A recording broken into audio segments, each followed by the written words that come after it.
मुल्क भर की दूसरी जमातों की तरह ANP ने भी आम इंतखाबात पर कई सवालात उठा लिए। ANP के रहनुमा एमल वली खान, मियाँ इफ्तिखार हुसैन और गुलाम बिलोर ने प्रेस कॉन्फ्रेंस करते हुए मिलिट्री इस्टेब्लिशमेंट के हवाले से कहना था एमल वली खान का कि उन्हें अंदाज़ा है कि मिलिट्री इस्टेब्लिशमेंट कितनी ताकतवर है और वो भुगत भी चुके हैं और उनकी ताकत का अंदाज़ा भी मालूम है। एमल वली खान का कहना था कि मिलिट्री इस्टेब्लिशमेंट हो या इस्टेब्लिशमेंट, इदारों को कम अज़ कम आम इंतखाबात में इंटरफेयर करना नहीं चाहिए।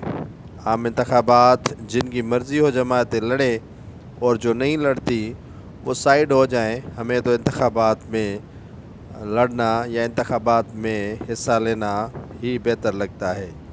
एमल वली खान का कहना था कि हमने हाकिम अली जरदारी के बेटे यानी आसिफ अली जरदारी की इस वजह से हिमायत की है कि वो हमें अच्छे लगते हैं।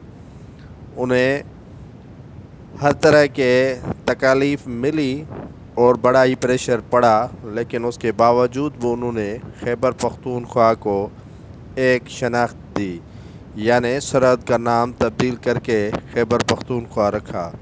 एमल वली खान का कहना था कि इदारों को आम इंतखाबात में नहीं इंटरफेयर करनी चाहिए और ANP को साइड लाइन किया गया और आम इंतखाबात में उनकी जो हैसियत है वो कमज़ोर करने की भरपूर कोशिश की गई।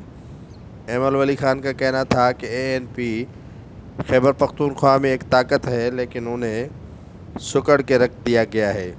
एमल वली खान का कहना था कि जो जमातें इंतखाबात में हिस्सा नहीं ले रही हैं उन्हें ज़बरदस्ती इंतखाबात में हिस्सा लेने पर मजबूर न किया जाए।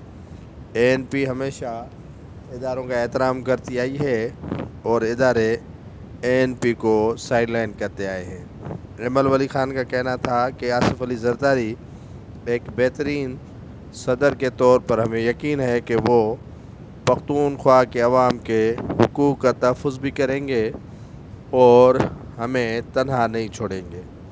एमल वली खान का कहना था कि आम इंतखाबात में भरपूर अंदाज में धांधली की गई और उन्हें काफ़ी तकालीफ दी गई। हम इंतखाबात जीतते या हारते, लेकिन इदारे इंटरफेयर न करते।